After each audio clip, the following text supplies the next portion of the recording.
మహాఘనుడా, మహోన్నతుడా, నా ప్రియమైన పరలోకపు తండ్రి, మీకు హృదయపూర్వకంగా వందనాలు.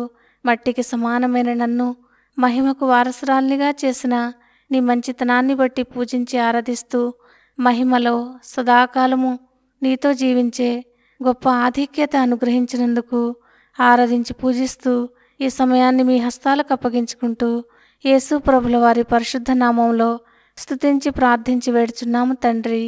ఆమెన్. డిసెంబర్ 28 ఎడారిలో సెలయేర్లు అనుదిన ధ్యానమాలిక. ఎల్లప్పుడూ ప్రభునందు ఆనందించుడి, మరల చెప్పుదును ఆనందించుడి. ఫిలిప్పీలకు రాసిన పత్రిక 4వ అధ్యాయం 4వ వచనం. హృదయమా పాడు, ఓ నిరీక్షణ పాట. చెట్లు చిగుళ్ళు వేస్తున్నాయి, పూలు వికసిస్తున్నాయి, పాడక తప్పదు ఈ నిరీక్షణ పాట. కోటి గొంతులు శృతి కలవాలని చూడకు, వినిపిస్తున్నది ఒంటరి పాటే. తెల్లవారి రాగాలాపన మొదలు పెడుతుంది ఒంటరి కోయిల కంఠస్వరమే. మంచు పట్టిన చలిపొద్దులో మబ్బుల్ని చలిగాలిని చీల్చుకుంటూ చీకటి కడుపులో చిరుదివ్వె వెలిగిస్తూ హాయిగా బిగ్గరగా పాట పాడు.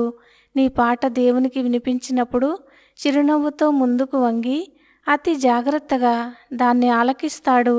తలాడిస్తూ, ప్రియకుమారా పాడు, నేను ఆలకిస్తున్నాను, నిన్ను విడిపించడానికి వచ్చాను, నీ భారం నా మీద వేసుకుంటాను, నా మీద ఆనుకో, నీ దారి తేలికవుతుంది, నేను దాన్ని సరిచేస్తాను అంటాడు. దేవుడు ఈ మాటలను దీవించునుగాక. ఆమెన్.